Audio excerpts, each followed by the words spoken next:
Do you see the stars? It was nearly dusk, the end of our car tour of Newtown, when Neil Heslin directed me to stop on a hilltop side street off Riverside Road. Below and across Riverside stands the volunteer firehouse, and down a long drive beyond it, Sandy Hook Elementary School. It had been 7 years since the shooting.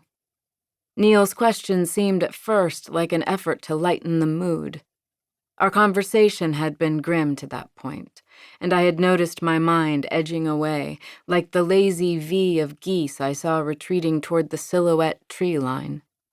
I smiled and craned my head to peer through the windshield, then saw that Neil was pointing across the road to the sloping roof of the firehouse.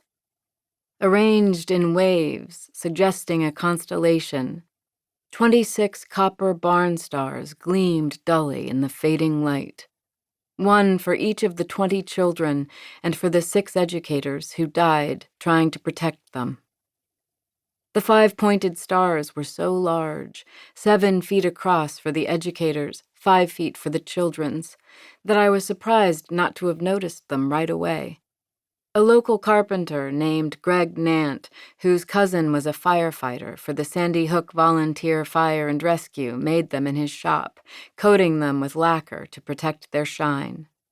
About 2 weeks after the shooting, Nant and a crew of volunteers mounted them to the roof of the firehouse, the building where the governor had told 26 waiting families that no one else had survived. One of the stars honors Jesse Lewis, Neil Heslin and Scarlett Lewis's 6-year-old boy. He was Scarlett's second born, the little brother of J.T., 6 years older. Jesse was Neil's only child, and as he has often said, his only family.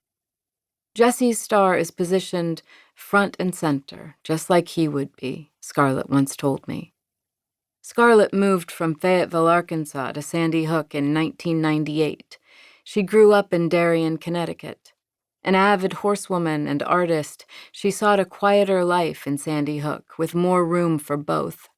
She bought a picturesque spread on Great Ring Road, with a creamy yellow 18th century clapboard house and a red barn for her horses, and named it Wild Rose Farm.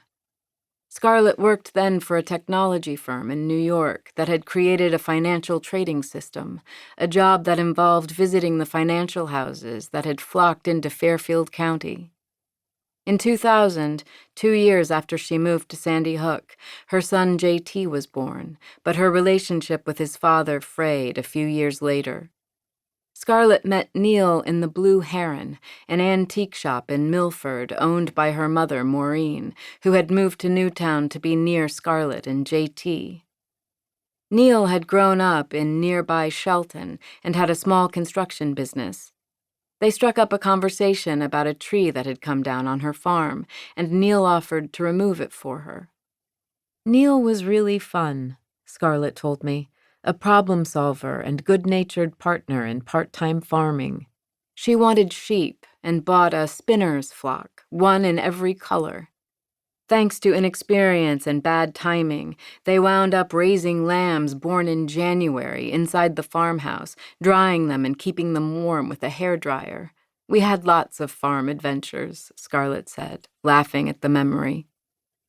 Their son, Jesse, was born in 2006.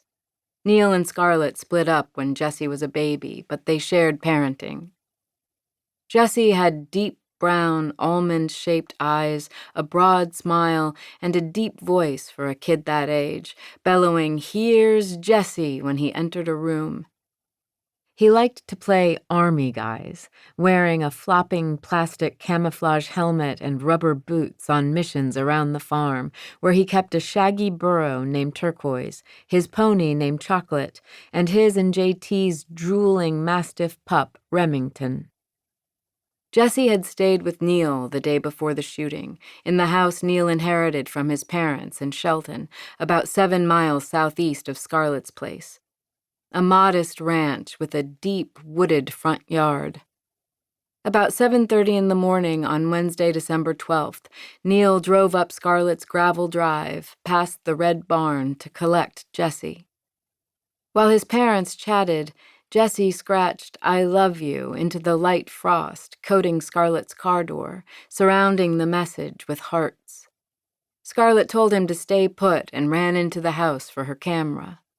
Her last photo of Jessie is of him squinting in the morning sun, showing off his handiwork. His ski jacket was open, revealing an untucked rugby jersey with blue and black stripes, the shirt he died in.